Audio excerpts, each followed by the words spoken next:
So how long have you been a goalkeeper? Have you always played in goal? So I went to a bog standard state school. I was just so lucky to have a PE teacher who was mad about hockey, and really pushed it.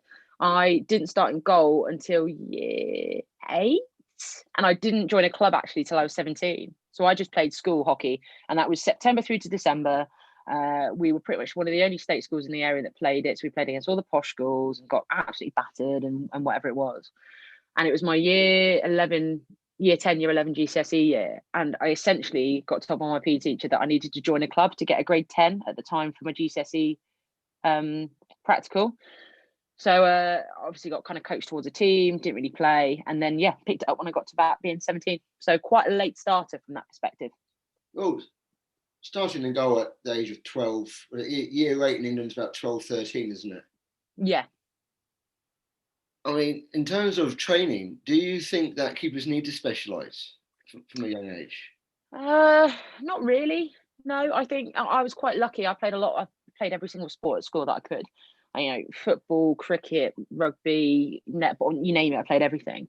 And I think that ability to be able to kind of hone those motor skills was really important. Obviously people focus on primary school being important for that kind of cognitive development. But for me, being able to play football and work on my footwork and stuff like that. I went to college and we had no hockey team. So I played football at centre back. And a lot of my time was just throwing my body in the way because for me, it was very similar to hockey. Get a foot in the way, brilliant. It's the same kind of concept.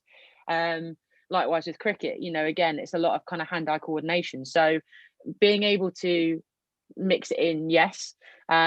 I've never made it, as I said, towards any kind of international team or anything like that. So some people who will have specialised earlier on might well have got themselves into that setup. You don't know whether that made a difference or not. But for me, I don't think it made anything negative impact at all.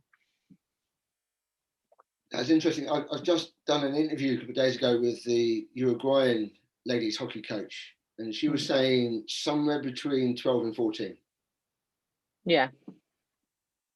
But I mean, if you look at some of the male football keepers in the Premier League, English Premier League over the last few years, Tim Howard, Casey Keller, Brad Friedel, all Americans who I believe they played multi-sports growing up. Yeah. Basketball, baseball, so lots of hand-eye coordination, upper body, lower body. You look at, is it AB de Villiers over in the former South African cricketer? He's got like 3 or 4 records for South Africa in different sports. So swimming, he played hockey at county or their equivalent level over there. Football, golf, tennis, things like that. And I think that actually, unless there is serious talent that is there ready to go, kids should have the opportunity to develop everything else elsewhere and work out where their niche is. For more on this subject, please listen to the Half Court Press podcast, Grassroots Sports Series. We have a lot of in-depth conversations on just this. When should a player specialise in a sport and in a position? In that, I think the general consensus of the coaches I'm speaking to from a variety of different sports, we're saying something similar to you. If a kid wants to play this sport, let the kid play that sport. Let the kid try different things. Yeah.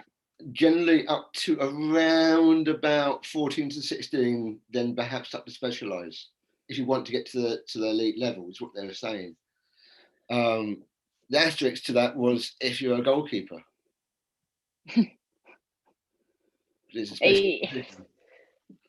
As in they should specialise earlier or later, are you saying? A little bit earlier. A little bit earlier. I guess it's tricky, isn't it? Because it's ironic that actually I've been teaching a lesson today on technical and tactical development in sport. So genuinely have been teaching this earlier.